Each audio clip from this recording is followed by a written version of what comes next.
The experiment second and third in your flight simulation lab will have the objective to construct root locus for a transfer function.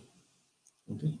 So in the last class or the first experiment, we had an introduction about the control systems, the transfer function for a control system. Then we saw how we can transfer uh, a time domain differential equation into a Laplace transform. Okay, and from the Laplace transform, we found the roots of the Laplace transform, and the roots we uh, differentiated as zeros and poles. So those zeros and poles we had plot on an S plane, an imaginary plane, which has vertical axis with the imaginary values and the horizontal axis, the x-axis with the real values. It's a complex plane. Okay. Now, so whatever we did in the experiment one was for one particular system parameter, one particular set of system parameters for any given system. Okay. So in the objective of second experiment is to plot the roots of a system for a wide range of system parameters. The system may have multiple number of system parameters, so we can take one of those system parameters.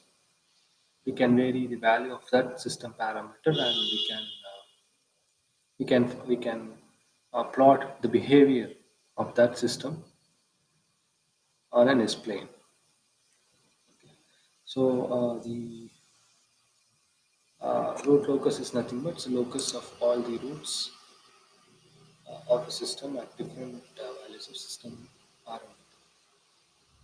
We can see the definition of root locus here. The root locus of feedback system is the graphical representation in the complex S-plane of the possible locations of its closed-loop poles for varying values of certain system parameter.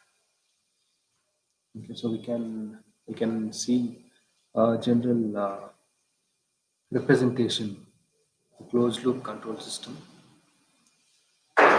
with parameter, a system parameter K. GS is the transfer function of the system. Okay, Y is the output from the system. R is the input to the system. Okay. It's a closed loop system where we compare the output with the input and we correct the error. Okay. And this sample uh, a root locus, which we can see here at the right bottom. Right? So to plot roots of a system, we used we had a transfer function in Laplace, a Laplace transform from which we found the roots, and we found the roots, we plot the roots, zeros and poles on an S plane. To find the root locus, so we have to introduce a parameter, a system parameter uh, into the system of equations. So for that, uh, we uh, we introduce another equation, a characteristic equation, which contains the required system parameter. So the system parameter here we are varying from 0 to infinity. Okay, so the range of the system parameter can be anything depending upon the system. For example, if we take a system, a control system for ailerons, okay, system which controls the functioning of ailerons. So one of the system parameters for the ailerons can be the input angle to the aileron system.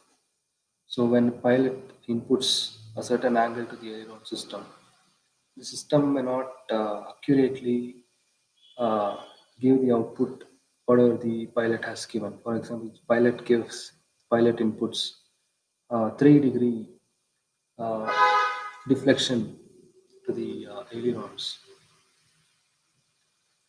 The ailerons may not exactly accurately deflect to 3 degrees, so they may deflect to 2.5 degrees or whatever. So the remaining error, whatever we have, that will be given to the system again as feedback, and the deflection will be corrected. So, uh, so if the aileron system has a maximum deflection angle of 10 degrees, then we can say that the system parameter, the angle, the angle of deflection can vary from minus 10 to plus 10 degrees. So that is the range of system parameter for an aileron system. So there may be other system parameters for the aileron system. This is one example you can see.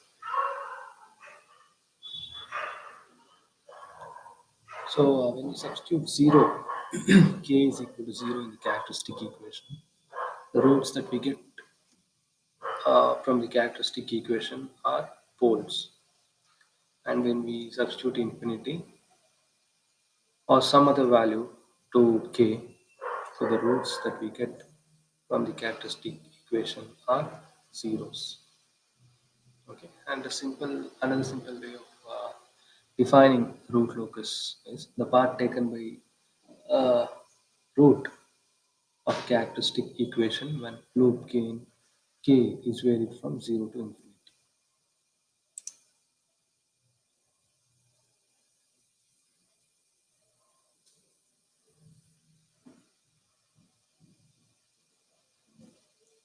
So that is some small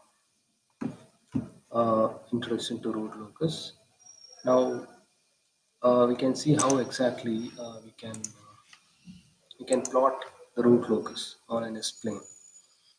Okay, so for that we may need a transfer function, a Laplace transform, and a characteristic equation.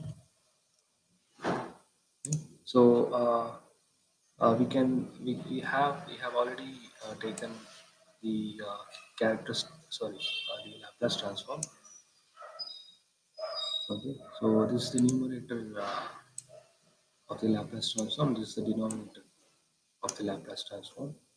And from the MATLAB function roots, we are finding the roots of the numerator and denominator, zeros and poles, denoted by Z and P.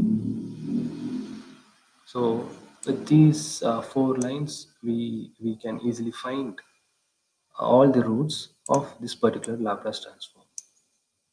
And for plotting, uh, this one line can plot the roots of the system, the Laplace transform that we have assumed here. Now, for the characteristic equation, we have to introduce, we have initialized the value of characteristic the system parameter with 0. So we are using the for loop, okay, and we are defining we are defining 200 steps. Okay, we are defining the values from 1 to 200. That are the values are nothing but the values of k, the system parameter. Okay, so I is nothing but they are the range of k, the system parameter, and the k is increased in steps of zero point 0.1. So initially it is 0, fine. So 0 plus zero point 0.1, zero point 0.1, then after zero point 0.1 plus zero point 0.1. So in that way, we are increasing the value of k in steps of zero point 0.1 till 200. Okay, each value of k will be substituted in the characteristic equation here, and the roots of this characteristic equation is uh, found using the function roots of c characteristic equation. and these roots are stored in variable x, and these roots will be found for all the values from 1 to 200 in steps of 0.1, which will be repeated using this particular loop, this for loop. And at each and all the roots of the characteristic equation along with the roots of the Laplace transform will be plot on a same S plane. So plot is a function to plot the roots and the root locus of the system. So this is one particular curve, one plot, sorry, one curve on the S plane. So this is the locus. This is the locus, the root locus of the characteristic equation or the system. Okay, so this is the real is the x value of the plot, x component of the plot. Imaginary of x is the imaginary component or y component of the that particular root. Similarly, roots of the zeros and poles also will be plot on the same plane, and the root locus is highlighted using dot. Okay, and poles will be highlighted. Sorry, zeros will be highlighted using zeros or O, the symbol O, and poles will be highlighted using star symbol. And you know this to put the title, we can use a function title root locus. So to put the x label, real axis, y label, imaginary axis. This is a very simple code to plot the root locus. Now we can save this and we can run and see. First, we can see here the command window. Zeros, there are no zeros. Poles, there are three poles, which have real values. They are not complex values. 0, -2, and -1. Now we can see the plot, the root locus. So as we can see here, the blue stars. Okay, these stars are the poles.